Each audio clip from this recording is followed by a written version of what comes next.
Magandang umaga sa inyo lahat. Dito ko isang sakyan patungong Lanera, Nueva Ecija. Ang misyon, pasyalan yung mga taga bundok na nag-imbita sa atin para matulungan kung ano man may tutulong natin sa kanila. Ang contact person natin ay si Mr. Jacob ng Karanglan, Nueva Ecija. Tingnan natin, pasyalan natin kung anong kalagayan sa mga lugar nila at ano ang may tutulong natin sila. Sa ngayon papasok na tayo sa Karanglan Town Travel.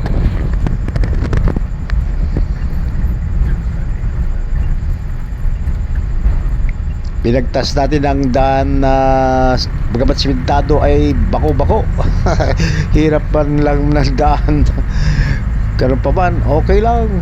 Basta marating natin yung pupuntahan natin.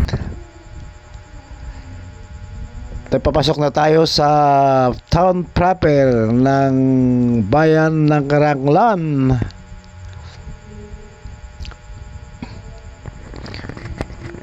Ilang metro na lang at marating natin ang mayroon naghihintay sa atin doon na susundo.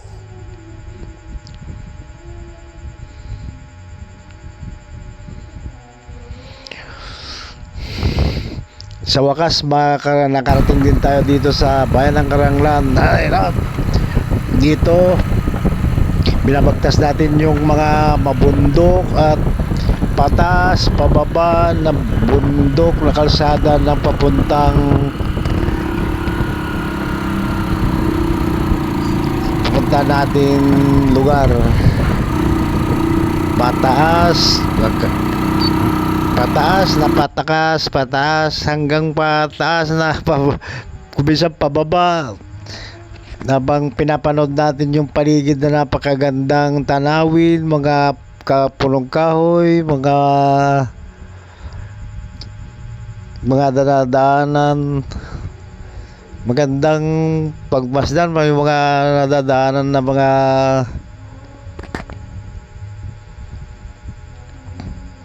habang palapit tayo sa kanilang lugar.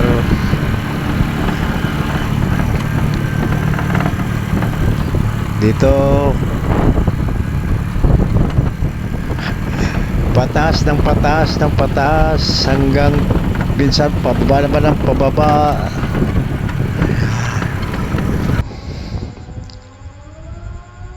At sa wakas narating natin ang target natin na pupuntahan sa bahay ni Mr. Jacob. Habang pahinga natin konti,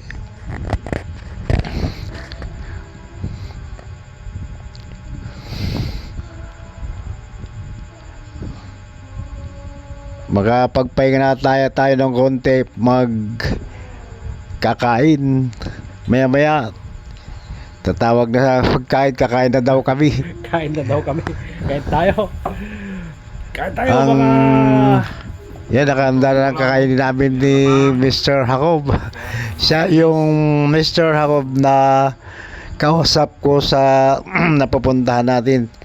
Pagkatapos namin kumain, nagpahinga konti,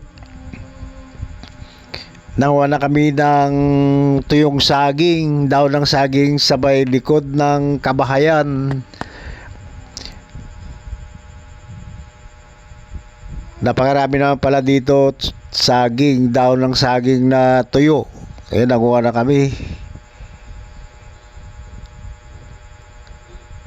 At tinulungan na rin kami ng isang kamag-anak niya, kapitbahay na rin, na nanguha ng tuyong saging para siyang gagamitin sa aming project na mushroom culture. Yun, ituturo ko sa kanila para sa kanilang dagdag pangkabuhayan. dahil mahirap ang pagkakitaan dito sa bundok. Yun ang usapan namin ni Mr. Jacob para may dagdag kabuhayan nila.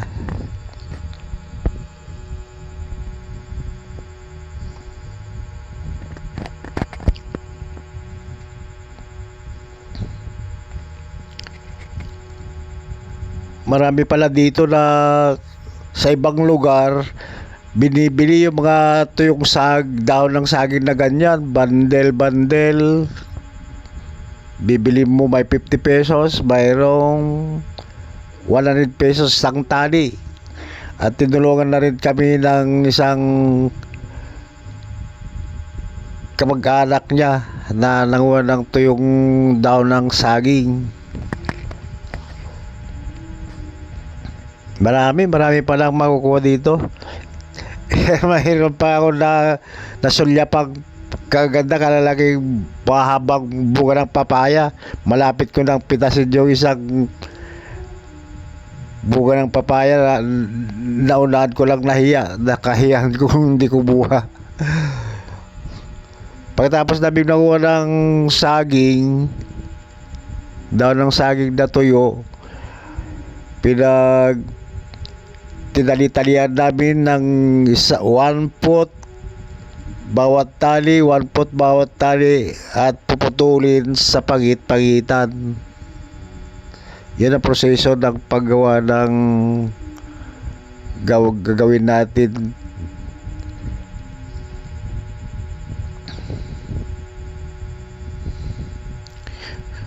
Pagkatapos matalian, yan pinagputol-putol namin. At pagkatapos maputol-putol, naglagay ng tubig sa drum, at yun ang pagbababada ng daon ng saging na tuyo hanggat magdamag. May nakita pa akong kagagandang bulaklak ng katuray, nakuha na tuloy ako. Maganda, magandang pagkapula, pink kaya ito o kaya pula. Yan, tinagyan na ng tubig yung drum na sobra sa kalahati, at ibababad yung pinagputol-putol na saging, tuyong saging, daon ng saging na tuyo. Magdamag na ibababad, tapos yan ang gagamitin natin sa patubuan ng saging. Yan, kinabukasan gumawa kami ng 2 metrong bed, tapos dilagyan namin ng stick na kawayan doon sa magkabilang dulo, at yun gagamitin parang bubong niya pag nalagyan ng plastic.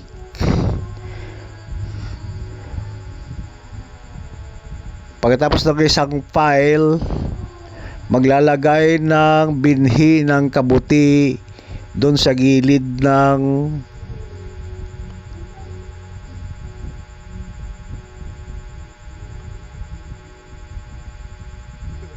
nilagay niyang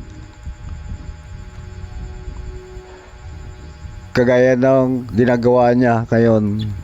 Maglalagay siya ng spoon o kaya binhi ng kabuti sa gilid ng bed. Yun nilagay niya ang mga saging.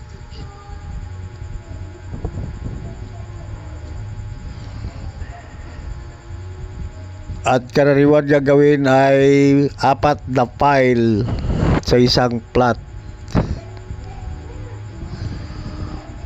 Pagkatapos malagyan ng spoon o binhi ng kabuti sa gilid, kailangan ma-sprayhan or diligan. Dahil wala kaming available na sprinkler, gumawa kami ng improvised na sprinkler. Isang bote ng soft drinks, binutasan yung takip, binutas-butasan na maraming butas, tapos nilagyan ng tubig. Yun, gagawin namin pang spray or sprinkler, pandilig. At yung tubig, tiniplan natin ng fertilizer or triple 14 na pataba para dagdag vitamins o pataba ng mga kabuti. Tapos yun ang i-spray pagkatapos malagyan ng spoon o binhi ng kabuti. Ganyan, sunod-sunod lang yan. Pagkatapos mailagay yung spoon, lagyan ng diligan hanggang 4 na patong or 4 na pile.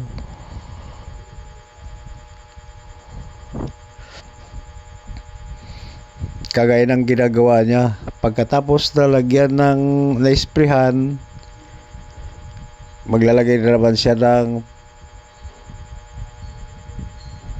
saging, daon ng saging na hinanda namin.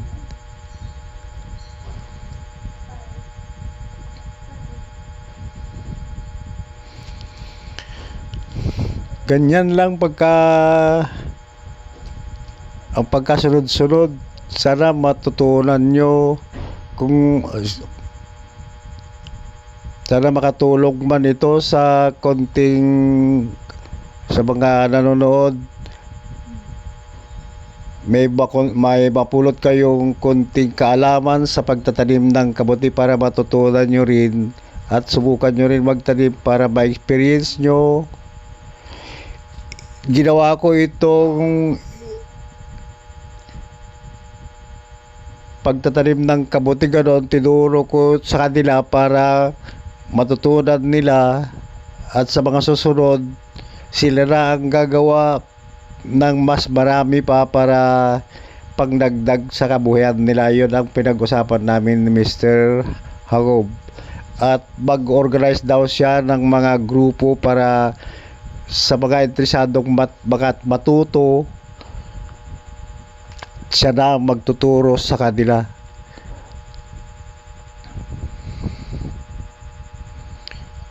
Ang request nila kung mayroon daw pwedeng mag-sponsor na magbigay ng binhi ng kabuti, ay tatanggapin daw nila para may pandagdag kabuhayan nila sa kabundukan. Maraming salamat sa mga tutugon sa mga panawagan nila.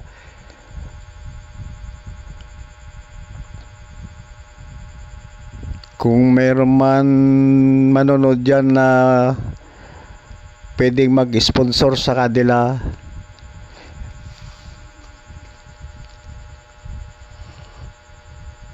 tatanggapin daw nila ng buong puso para maraming matuto daw sa kanila sa pagtatanim ng kabuti at may dagdag kabuhayan nila sa kabundukan.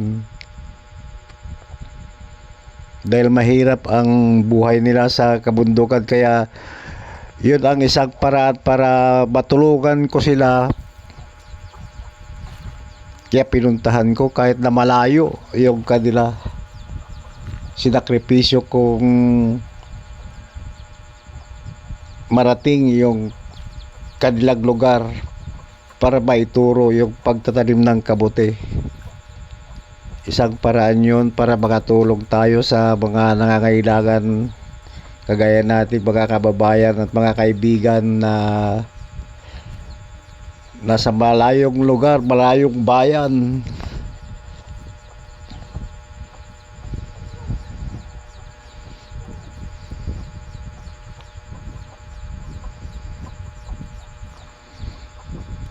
Sa mga sa malayong lugar, sa mga kabundukan. Hindi ka pamilot ta sa ibo sa jay may sa kakuan bit. Oo. Ajay. Oo.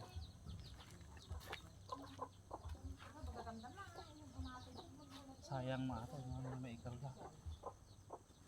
Ang request pa nila baka mapanood ng mga taga Department of Agriculture daw kung pwedeng mag-sponsor daw ng binhi ng kabuti. Yon ang panawagan nila at dinaan sa akin, sinabi sa akin. Maraming salamat sa mga tutugon ng mga kaibigan natin, mga sa gobyerno o sa Department of Agriculture o sa kung ano man may tutulong natin sa kanila.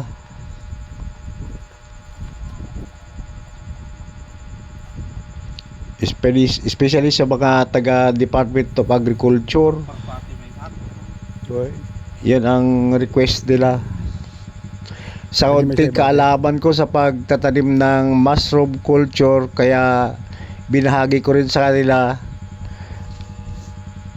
para madagdagan yung pangkabuhayan nila. Sana mayroong makapanood na taga Department of Agriculture para matulungan sila. pusot sa araw.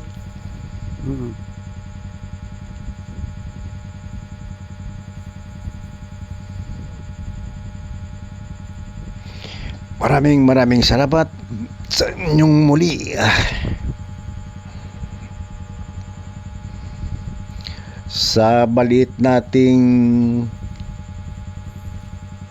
channel, sana makatulong ito ng malaki sa mga kapanood. Sana meron kayong mapulot na